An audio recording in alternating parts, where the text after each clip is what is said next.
PDT ആചാരി ഇപ്പോൾ നമുക്കൊപ്പം ചേരുകയാണ്. ശ്രീ PDT ആചാരി, നമുക്കറിയാം ഒരു പക്ഷേ വനിതാ സംവരണ ബിൽ എന്ന് പറയുന്ന ആ ബില്ല് പാസ്സാകുന്നതോട് കൂടി ആ ബിൽ നമുക്കറിയാം 33% നമ്മുടെ സമൂഹത്തിലെ വനിതകൾക്ക് സംവരണം വേണമെന്നുള്ള കാര്യത്തിൽ ഒരു പക്ഷേ ഭരണപക്ഷവും പ്രതിപക്ഷവും ആർക്കും തർക്കമില്ലാത്ത കാര്യമാണ്.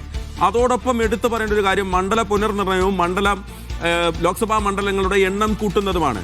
543 നിന്ന് 850 ആകുമ്പോൾ 426 എന്ന മാജിക് നമ്പറാണ് സ്വാഭാവികമായും ഭരിക്കാൻ വേണ്ടത്.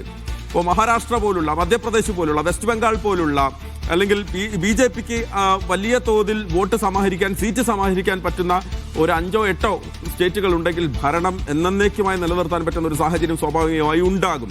പ്രത്യേകിച്ച് തെക്കേ ഇന്ത്യൻ സംസ്ഥാനങ്ങളിൽ ജനസംഖ്യാ നിയന്ത്രണമൊക്കെ വളരെ കൃത്യമായി നടന്നിട്ടുള്ള, അല്ലെങ്കിൽ താരതമ്യേന മികച്ച രീതിയിൽ നടന്നിട്ടുള്ള സംസ്ഥാനങ്ങളെ സംബന്ധിച്ചിടത്തോളം അത് വലിയൊരു തിരിച്ചടി കൂടിയാണ് യഥാർത്ഥത്തിൽ. അപ്പോൾ എന്താണ് ഇതിൽ സർക്കാർ ലക്ഷ്യം വെക്കുന്നത്? യഥാർത്ഥത്തിൽ വനിതാ സംവരണം നടപ്പാക്കണമെങ്കിൽ ഈ 543 പോരായിരുന്നോ എന്നുള്ള ചോദ്യത്തിന് മറുപടി ഇല്ല. ശ്രീ PDT ആചാരി,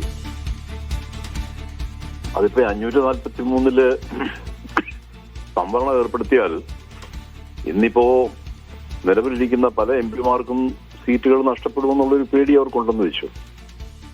അതൊരു കാരണമാകാം.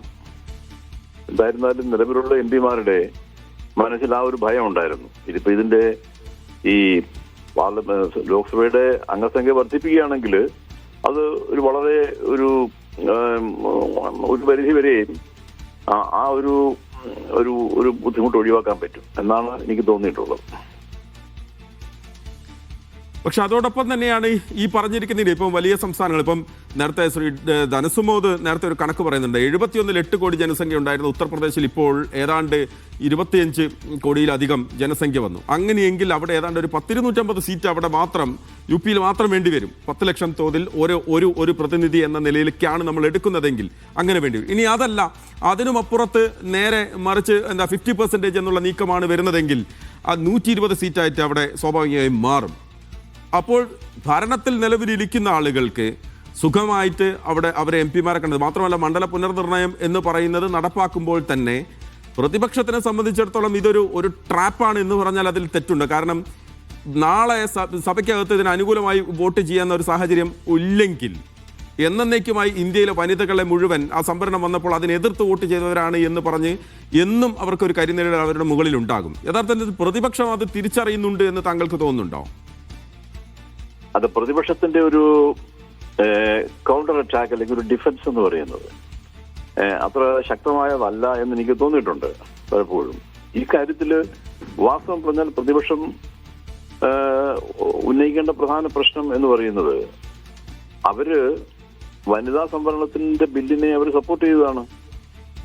വനിതാ സംവരണ ബില്ല് ഇന്ന് ഈ സഭയുടെ മുമ്പിലില്ല, അതല്ല പ്രശ്നം.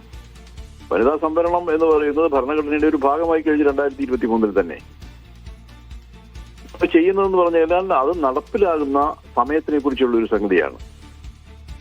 അത് ഇപ്പൊ നിലവിലിരിക്കുന്ന വ്യവസ്ഥകളനുസരിച്ച് 2026 സെൻസസ് ഇപ്പൊ തുടങ്ങി വെച്ചല്ലോ.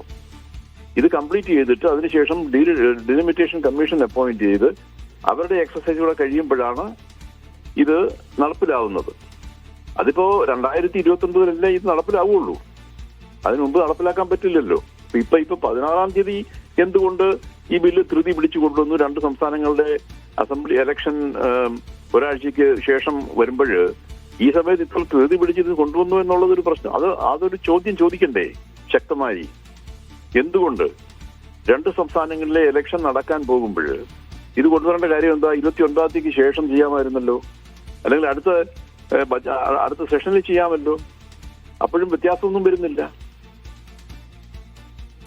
സ്വാഭാവിക ഒരു തെരഞ്ഞെടുപ്പ് ഫലത്തെ സ്വാധീനിക്കാൻ പറ്റുന്ന തരത്തിലുള്ള ഒരു ചർച്ചയാണ് എന്ന് തിരിച്ചറിഞ്ഞു. ഞാൻ മനസ്സിലാക്കിയിടത്തോളം ബംഗാളിൽ നിന്നുള്ള MP-മാർ ഇത് പിന്നീട് ചർച്ച ചെയ്യാൻ ഒരു സെഷൻ വെച്ചാൽ പോരെ, ഉചിതമാകില്ല എന്നുള്ള ചോദ്യങ്ങളൊക്കെ അവിടെ ഉയർത്തിയിട്ടുണ്ടെന്ന് മനസ്സിലാക്കുന്നു.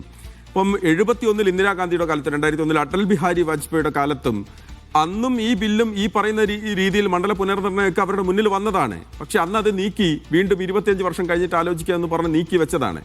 നിലവിലുള്ള സാമൂഹിക സാഹചര്യത്തിൽ അടിയന്തരമായി നടപ്പാക്കേണ്ട സാഹചര്യം ഇന്നിപ്പോൾ ഉണ്ടോ? അതായത് ഈ മണ്ഡല പുനർനിർണയം അതുപോലെ തന്നെ സീറ്റ് വർദ്ധിപ്പിക്കേണ്ട ഒരു സാഹചര്യം ഇന്ത്യയിലെ നിലവിലുള്ള രാഷ്ട്രീയ സാമൂഹിക സാഹചര്യത്തിൽ ഉണ്ടോ ശ്രീ PDT ആചാരി?